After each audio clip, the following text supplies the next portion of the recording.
Sorry, man, I don't have any inside information. I told him to stop calling me with all these crazy events. Basically just told my manager stop calling. Like I know I have a date. I know I have an opponent. Just call me when everything's 100% confirmed. I'm just one of them guys that I really don't care. When they talked about the Khabib and Ferguson fight was going to be on Mars, I was super excited because I really thought it was going to happen. So I was willing to go there.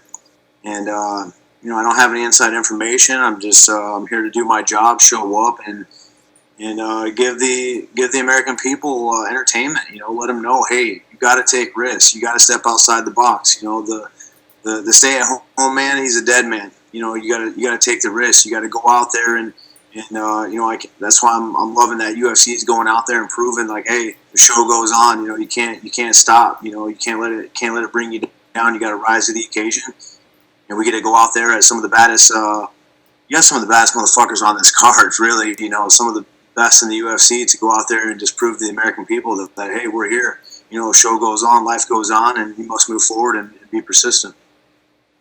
And finally, just from a kind of mindset perspective, have you thought about what it's going to be like stepping into the octagon in an empty arena and being able to hear, obviously no crowd noise, but potentially just the corners issuing information and the cracking of your hand against him? Yeah, when I've been in the gym. I was going in the gym late at night. I have a key to the gym, and no one else was in there. I was going in there into the. I was playing like I was walking out. I was doing my own visualization. I was going in there. I was hearing my breathing. I was hearing my footsteps in an empty gym in the cage. I could hear my feet on the canvas. I could hear my breathing. And it just clicked to me that it's going to be that much easier, honestly. Hearing my coach's calls, you don't have to deal with the crowd. It's just going to be that much more clear. And what better than, because I love listening to my coaches. That they'll guide me right into victory. I'm their favorite Mortal Kombat fighter, and they get to use me and just no distractions. It's gonna be easy. I can't wait to go in there and make it look easy. Appreciate your time. All the best for the weekend. Thank you, sir.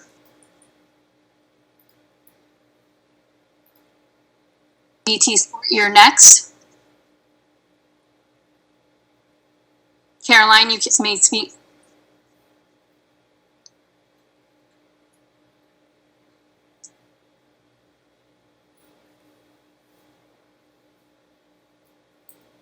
Caroline, you've been unmuted. Hi, can you hear me now? Yes. Hi, Jeremy. The first question is just about the fight week. I know you're staying in an Airbnb with your family. So what's the experience been like so far? And, what's your mindset at right now, just a few days out from the fight?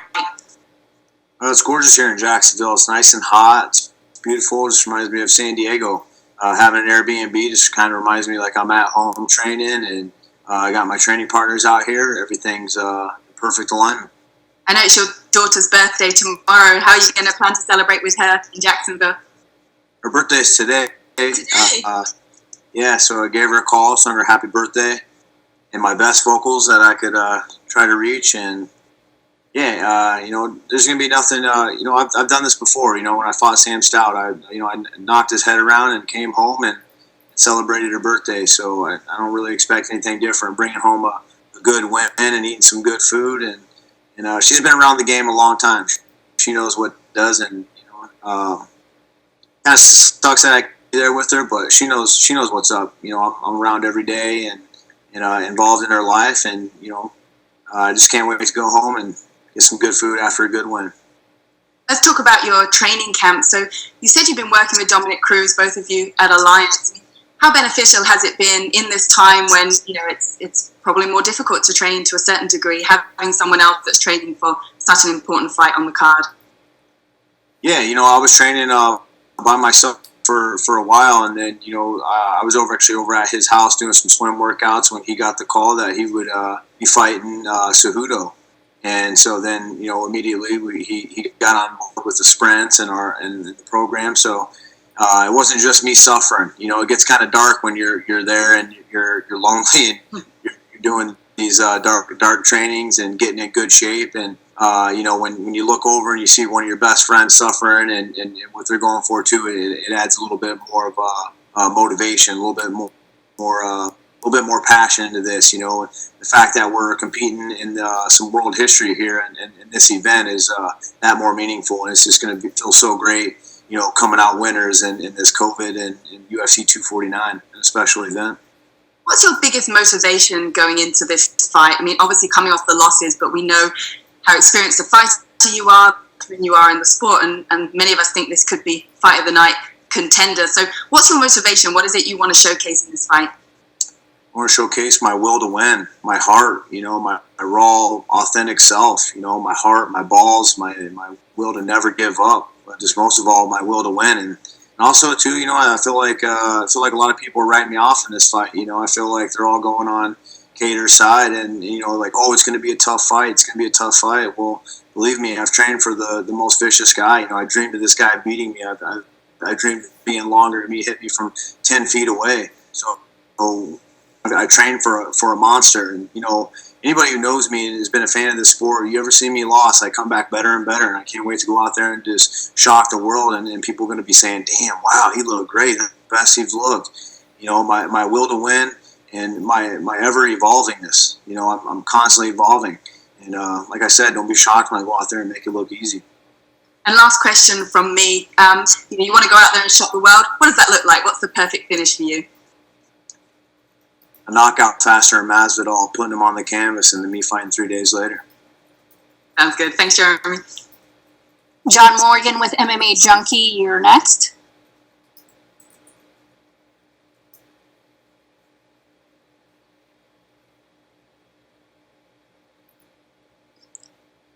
Seems like John's having technical difficulties. Get together, John. Andrew Whitelaw, I have you next. Shamit. Before that, Yes, we Korean can. Superboy, a couple of emphatic finishes. Hello? Can you hear me? Yes, sir. A couple of big finishes for you back on your last victories against Josh Emmett and Korean Superboy. You're a fighter who loves to be explosive, get the finish. Given that you've had a few losses behind you, would you take the decision, or is it just as important as ever to be explosive and get that finish?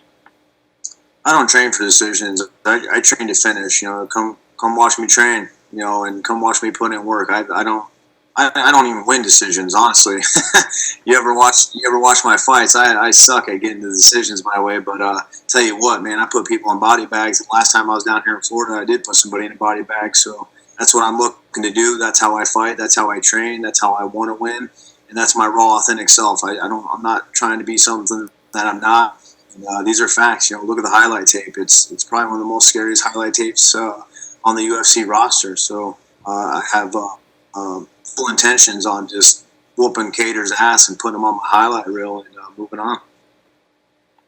You're a veteran of the game. You've been up, you've been down. You're 7th right now in the rankings. How much attention do you pay to the rankings? Do you constantly check them? How much do they matter to you? I don't matter. I like good opponents, guys that are going to show up and actually want to fight and put on a good show, and makes for a good night for me. Is there a sense that this is significant in terms of maybe more people were watching this than ever, more fans who don't ordinarily watch MMA? There's not a lot of live sport happening right now. Do you feel an added urge to do something special here? No, I can just be me because I am special. The way that I fight is special. I've been knocking guys out since I've been 16 years old. I've been knocking grown men out at bars since I was, and even before that, knocked out grown men. And I'm excited. I had an Instagram post from Shane Victorino and talking about how he's so excited for the UFC and all these celebrities and everybody in the whole world's just been shut down. What better action-packed #1 sporting event than the UFC to come through and bring people out of the hardships?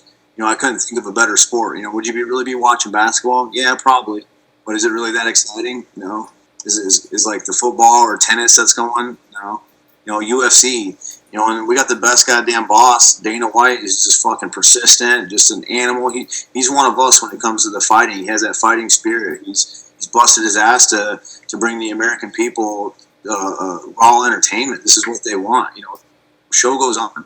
Like I said before, the staying home, man, he's gonna die. He's not gonna be able to provide for his family. And they're shutting down the beaches, they're shutting down everything. These are the best things in the world. You're going outside with mask on, which is the best thing for you is oxygen. The beach, the sunshine. You can't beat the God-given world things that are given to us. They're taking them away, and we get to go out there and just prove to the world, like, hey, it's worth the risk. Go out there and do it, and we're gonna bring America back on top.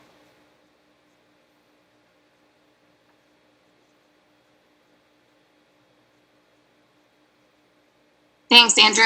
Next up is Jay Anderson with Cage Side Press. Jeremy, I'm not. I know you've talked about going in late at night, training with the empty arena, and there's been a lot of talk about being able to hear your coaches more clearly, being able to hear your corners more clearly. The flip side of that is your opponent may be able to hear them as well. Is that something you factored in here? He doesn't know the calls, and honestly, it doesn't matter. Even if he does, no. Take the corners and everything out of this COVID right now. If Cater walked in here right now, I'd whoop his fucking ass. Like if he's going to come in here, say, break into my house, what am I going to do? Stretch out? Oh, give me a minute. I need to get wrapped up. No, that's not a fight. The fight is, my intentions are beat your fucking ass before you beat mine. That's it. Kill or kill. And take coaches out of it. I don't care. He can hear the calls. Most people do hear the calls. That ain't going to stop you. What happens when you hear the call and then I feint and do a different call? It doesn't. It's not going to stop it. I'd give him my corner to even fight against me. You're not. It's right here. It's in your heart. It's in your mind. And what I have in my heart and in my mind is my will to win and my precision to just go forward and do anything at all costs and just dominate Calvin Kattar. You've been with the UFC since you were pretty much 21 years old. Is this, the pretty much craziest fight camp, fight week experience you've had, all things considered? No, not so much in like the fight camps. It's kind of been a little bit, like where I've kind of gone in and trained like, empty and done all that. But I do that anyway. I train alone a lot of the times. Like my coach always telling me to pull off the reins, but then I go out and I do my own thing. I just I can't sit at home. You sit at home, you die, you start thinking of crazy stuff, and instead of sitting there thinking, I'd rather go out there and take action and do.